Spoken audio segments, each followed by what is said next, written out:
আসসালামু আলাইকুম। আপনারা সবাই কেমন আছেন? আশা করি অনেক ভালো আছেন। আল্লাহ তাআলার অশেষ রহমতে আমরা অনেক ভালো আছি আলহামদুলিল্লাহ। তো প্রতিদিনের মতো নতুন একটা ব্লগ শুরু করলাম। আর আজকের ব্লগটা এই তো আমার জীবনে কি হয়েছে, আমার জীবনে কি ঘটছে সেটা নিয়ে আপনাদের সঙ্গে ব্লগ শেয়ার করতে আসছি। তো আমি টিভিতে একটা মামলার সম্মুখীন হয়েছিলাম। তো সেই মামলায় আমি অনেক অন্যায় করছিলাম। সেই অন্যায় সম্পর্কে আমি কথা বলবো। আমি ভুল করছি, সেজন্য আমার ভিডিওগুলো মানে আমার চ্যানেল থেকে ডিলিট করতে হয়েছে, সেটার সম্পর্কে আমি কথা বলবো।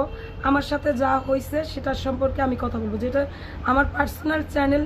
আমার সাথে যা হয়েছে সেটার সম্পর্কে আমার কথা বলতে হবে, আমি কথা বলবো। হ্যাঁ, তো যাই হোক, সবাই ব্লগটা দেখবেন। যদি ভালো লাগে অবশ্যই একটা লাইক দিবেন। আর একটা কথা বলি কি, যতদিন ধরে আমি চ্যানেল ইউটিউবিং করি ততদিন ধরে কোনো মানে মিথ্যা কথা নিয়ে বা আমার ব্লগে কন্টেন্টের জন্য বা আমার ভিডিওর জন্য আমি কোনো মানে মিথ্যার আশ্রয় নেই। তবে হ্যাঁ, আমার যদি ব্লগ বানাইতে ইচ্ছা করছে, আমি নিজে কাজ করে নিজে কাজ দেখায়া তারপরে ব্লগ বানাইছি। যেমন ধরেন, আমি নদীর ওপার যে আমার স্বামীর সাথে কাজ করছি, কাজ করে আমি ব্লগ বানাইছি। নৌকাবাই আমি নিজে গেছি, আমার স্বামীরা খাওয়াইছি, সেভাবে আমি ব্লগ বানাইছি। আমার বাড়ির অন্য অন্য কাজগুলো আমি নিজে পরিশ্রম করে কইরা আমি ব্লগ বানাইছি। আমি নিজে বাজার কইরা ব্লগ বানাইছি। দেখেন, একটা মানুষ এখন বর্তমানে কি বলে, স্বর্ণের কিন্তু অনেক দাম না। সেই স্বর্ণ যদি দোকানে যায় যে আজকে এই জিনিসটা কিনলাম, তাহলে অনেক ভিউ হয়।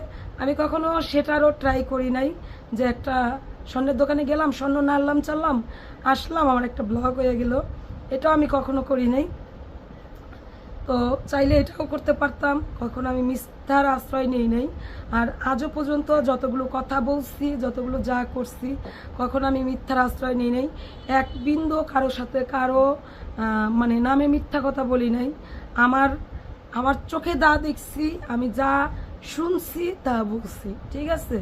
তো আমি যেহেতু আমার নামে যেহেতু মামলা করা হয়েছিল, ওইখানে মামলা বানতে কি, মামলা তো আপনার একটা দরখাস্ত করা হয়, পরে রেকর্ড করা হয়। রেকর্ডের পরে হইল আপনার মানে অন্য অন্য কাজগুলো করা হয়। তো এরকম একটা দরখাস্ত দেওয়া হয়েছিল থানায় আমার নামে। আমি হলো থানায় গেলাম, আমার ভাই আসছিল, বাট আমার মেজো ভাই আসছিল।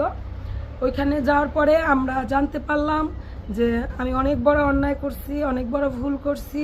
সেই ভুলের কারণে আমার ওইখানে রেকর্ড করা হয়েছে। ভুলগুলা কি করছি আমরা এসআই তার কাছে আমরা জানার চেষ্টা করলাম।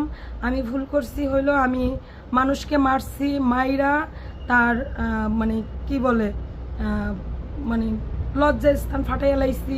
আমরা বললাম তখন যে আপনাদের কাছে কি প্রমাণ আছে, না আপনি অযথা শুধু শুই নাই এটাকে আমাকে অ্যালিগেশন আনলেন বা লিখলেন? তখন বলছে ছবি সহকারে তারা হলো দেখছে। তো যেখানে একটা পুলিশ আইনের লোক, তাদের অনেক শ্রদ্ধা করি, সম্মান করি, যেখানে তাদেরকে ছবি সহকার প্রমাণ আছে, হ্যাঁ, সেখানে আমি যদি দিনও আমি বলি যে না এটা আমি করি নাই, তাহলে তার হবে না। যেহেতু ওইখানে প্রমাণ আছে, প্রমাণ হয়েছে, সে কারণে আমার কি করতে হয়েছে, আমার ব্লগগুলা যে ভিডিওগুলা করছিলাম সেটা ডিলিট করতে হয়েছে আমার। তো আমাকে বলা হয়েছে যেন আমি নিজের পার্সোনাল বিষয় ছাড়া অন্য কোনো ব্লগ না ছাড়ি, যেহেতু এটা আমার পার্সোনাল বিষয়। আমাকে হেনস্থা করা হয়েছে। আমার জায়গায় যদি অন্য কোনো মানুষ থাকতো, যত বড় এলিগেশন আনা হয়েছে, আমার জায়গায় যদি অন্য কোনো মানুষ থাকতো তাহলে হয়তো বা 3 মাসের জেল হইতো, হয়রানি হইতো। তো আমার হয়রানি হয় নাই। আমার ওইখানের মামলা ওইখানেই ডিসমিস হয়ে গেছে। তো যাই হোক, আলহামদুলিল্লাহ ভালো আছি, সুস্থ আছি। হ্যাঁ, ভালো আছি, সুস্থ আছি, এই আর কি। তো আমি আপনারা অনেকেরই অনেক কৌতূহল যে সাথী যখন অসুস্থ ছিল, সাথীর বাবাকে নিয়ে, সাথীর ফ্যামিলিকে নিয়ে, যেহেতু আমার এত মাথা ব্যথা, ওদের তো কখনো উপকার করি নাই। তো উপকার করি নাই যেহেতু, তাহলে আমার কেন এত মাথা ব্যথা থাকবে? তো আমি সাথী যখন অসুস্থ হয়, তখন যেদিন অসুস্থ হয় ওদিনই আমি রাত্রের বেলা আমার চাচা শ্বশুর চাচি শাশুড়িকে তখন নিয়ে আমি হলো ঢাকায় যাই, আপনারা হয়তো অনেকেই ভিডিও দেখছেন। ঢাকায় যাই সাথীর যখন অপারেশন হয়, সেই অপারেশন চলাকালীন আমি সাথীর অপারেশন চলাকালীন না, অপারেশন শেষ পর্যায়ে আমি সাথীর একদম অপারেশনের সিটের অপারেশন যেখানে করছে ওই রুমের কাছে দাঁড়াইছিলাম। আমার শামুক দিয়ে সাথীকে বের করছে, কি অবস্থায় বের করছে আমি জানি আর আল্লাহ জানে, আমি দেখছি। তো যাই হোক, তারপর আমি সাথীর মাকে আমি বলছি যে কাকে আপনি কোনো টেনশন করবেন না, যদিও সাথীর শ্বশুরবাড়ির মানুষজন এটার না দেয়। তো আমি বলছি যে কাকি আপনি কোনো টেনশন করবেন না, আপনি খালি দোয়া করেন যে আল্লাহ যেন আপনার মেয়েকে দুনিয়ার বুকে ফালাই যায়। আমি যতটুকু সম্ভব আপনাকে হেল্প করব, যদি না পারি আমি মানুষের কাছ থেকে ধার চাই, মানে হাত পাইতে আপনার মেয়েকে আমি হেল্প করব, আপনার পাশে থাকবো, এটা আমি কাকিকে বলছি। হ্যাঁ, কাকিকে বলছি আমার যতটুকু সম্ভব আমি ততটুকু উপকার করছি। আমার মানে আমি নিজে ইনকাম করি অনেক টাকা, আমি এমনিই রেন আছি। আমার স্বামী নতুন বিদেশ গেছে, অত টাকা পয়সা আমাদের কাছে নাই, আর অত টাকা পয়সা আমরা মালিকও না। তারপরেও আমি 8-10 হাজার টাকা দিয়া তাদেরকে হেল্প করছি। আমি যতটুকু আমার পক্ষে সম্ভব, হ্যাঁ যতটুকু আমার পক্ষে সম্ভব আমি হেল্প করছি। আমি এরকম না যে সাথীর ওইখানে 2 লাখ টাকা লাগছে অপারেশন করার জন্য, এই 2 লাখ টাকা কিন্তু সাথীর শ্বশুররাই দিছে। যদি লাগে, যত কিছু লাগে আমি কাকির থেকে শুনছি, যত যা লাগে সব সাথীর শ্বশুরবাড়ি থেকে দিছে। আমি শুধু মানে আমি যেমন ধরেন কাকির মেয়ের জন্য কাকির একটু ফল কিনা দেওয়ার দরকার, তারপরে কাকা দেখতে যাবে তার একটু কিছু নিয়ে যাওয়ার দরকার, বা কাকে ওদের আনতে যাইবো আবারও দেখতে যাইবো একটু টাকার দরকার, আমি অতটুকুই হেল্প করতে পারছি। আমার তো আর অত সামর্থ্য নাই যে আমি আহামরি কতগুলা হেল্প করতে পারবো বা হেল্প করব। আমার যতটুকু আছে আল্লাহ আমাকে যতটুকু তৌফিক দিছে আমি ততটুকুই করছি। তো এটা হইলো আমি মানুষকে দেখাইয়া করি নাই, না দেখাই আমি করছি। আমি ভাবছি এটা আমার ফ্যামিলির মানুষ, যেহেতু সাথে অসুস্থ, কাকির তো টাকা নাই, তো আমি যতটুকু পারি ততটুকু দেই। আরও তো সবারই টাকা পয়সা আছে, তারা দিবে, বা হ্যাঁ ভাইরা আছে তারা দিবে। আমার যতটুকু সম্ভব আমি ততটুকু দিছি, কারা দেয় না দেয় সেটা তো আমার দেখার বিষয় না। আমার যতটুকু সম্ভব ততটুকু দিছি, এটা আমি ক্যামেরার সামনে এসে করি নাই। আর এমন না যে ওদেরও চ্যানেল আছে, কাকির চ্যানেল আছে যে কাকি দেখাইবো যে খুকি আজকে এই কয় টাকা দিছে, খুকি এটা করছে ওইটা করছে। আমি যেহেতু দেখাই নাই, সেও দেখায় নেই, তারও তো দেখানোর কোনো মানে চ্যানেল নেই যে এটা দেখাবো। হ্যাঁ, তো এই আর কি, আমি যতটুকু পারছি ততটুকু আমি হেল্প করছি। আর চাচা শ্বশুরকে আমি আমার কোনো কাজে হ্যাঁ করছি, কোন কাজে আমি ব্যবহার করছি, যেটা আমাদের জমিতে কাজ করলে চাচার টাকা হবে, বাট চাচিকে টাকা দিতে পারবে। তারপরে কাকা কিন্তু যখন আমাদের বাড়িতে কাজ করতো তখন কাকি ঢাকায় থাকতো, কাকির ঘর ভাড়া দিতে পারবে, বা কাকা আমাদের কাছ থেকে যতটুকু কাজ করতো ততটুকুর ভিতরে চাল কিনা দিতে পারবে কাকিকে। হ্যাঁ, এতটুকু হেল্প করছি। বাট এমনও সময় গেছে কাকার ঘর ভাড়া নাই, কাকা এসে বলছে তোমার কাকির ঘর ভাড়া দিতে হবে। আমাদের কাজ করে নাই, আমাদের কাজ তো আর 12 মাসই থাকতো না, কাজ করে নাই, ঘর ভাড়া দিতে হবে, টাকা দিয়ে দিচ্ছি। যখন যা চাইছে ততটুকু আমরা দিয়ে হেল্প করছি। ওটা ছাড়ো, একটু বুঝে আসো যাও, ততটুকু হেল্প করছি, এটাই হলো কথা।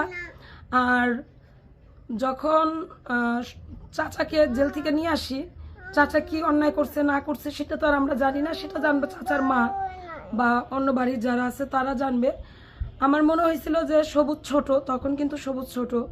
তারপরে সাথী একটা মেয়ে, তখন আর বিয়ে শাদী হয় নাই বা হয়েছে, আমি যখন আইসা দেখছি তখন মনে হয়েছে যে হ্যাঁ এই লোকটার আসার দরকার, তার সন্তানদের পাশে তার স্ত্রীর পাশে দাঁড়ানোর দরকার, তাকে হেল্প করার মতো মানে তাকে আনার মতো যতটুকু সামর্থ্য আছে বা আনতে পারবে, দৌড়াদৌড়ি কইরা এতটুকু আমার স্বামী আর আমার ভাসুর পারবে। আমার ভাসুর যথেষ্ট পরিমাণে চেষ্টা করছে আনার জন্য, আনছে।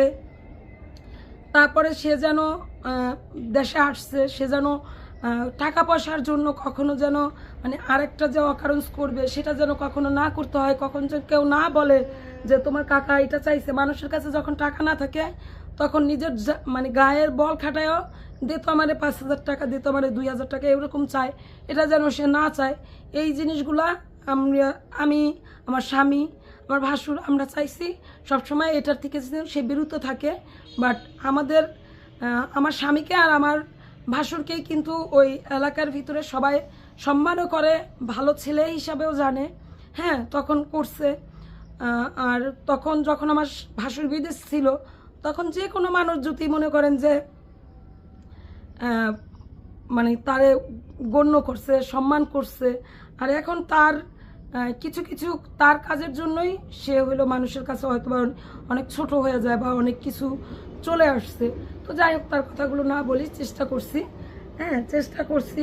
চাচি শাশুড়ি বাড়িতে গেছে, চাচি শাশুড়িকে যতটুকু দরকার চাচি শাশুড়ি জানে যে আমি কি করছি, তার অন্তর জানে আর উপরে আল্লাহ জানে। আমার এত কিছু মানে আপনাদের কাছে বইলাও শেষ করা যাবে না, আর আমি বলতেও চাই না। হ্যাঁ, বলতেও চাই না। তো যেহেতু আমার পার্সোনাল লাইফ আমি কিভাবে কাটাইছি, কিভাবে কি করি, সেটা একান্তই আমার চ্যানেলটা আমার নিজের জীবন থেকে নিজে কি হয়েছে না হয়েছে সেগুলো আপনাদের সাথে শেয়ার করব। আমার সাথে প্রতিদিন যা হবে তা সব আপনাদের সাথে শেয়ার করব। এখানে যদি আমার মানে রাস্তার একজন পথচারীর সাথেও যদি আমার ঝগড়া হয়, সেটা আমি আপনাদের সাথে শেয়ার করতে পারি। আমি যদি আজকে মানে যেখানে আমার 1 কেজি চাল আছে, সেখানে যদি আমি 1 পা চালও রান্না করে খাই, 1 কেজি চাল লাগবে, 1 পা চালও রান্না করে খাই, সেটা আপনাদের কাছে শেয়ার করতে পারি। আমি যদি মনে করেন যে আজকে না খাইও থাকি, সেটা আপনাদের কাছে শেয়ার করতে পারি। এই হইল আমার মানে জীবনযাত্রা, আমার চলা। আমি কিন্তু আপনাদের কাছে যতটুকু আজ পর্যন্ত আমি ব্লগ বানাইছি, কখনো আমি মিথ্যা কথা নিয়ে, মিথ্যা বাণী নিয়ে আপনাদের কাছে আসি নাই যে এটা করলে এটা, আমার ভিউ বাড়ানোর জন্য আমি আসি নাই। আমি যতটুকু করছি ততটুকুর ভিতরেই আলহামদুলিল্লাহ। আমি রান্না বান্না করছি, আমি আমার স্বামীর সাথে মানে এখান থেকে ওইখানে গেছি, আমি পানি আনতে গেছি, আমি আমার স্বামীর সাথে পুরুষ মানুষের মতো করে খেতে কাজ করছি, সেটা শেয়ার করছি আপনাদের কাছে। তো আমার স্বামীর সাথে আমি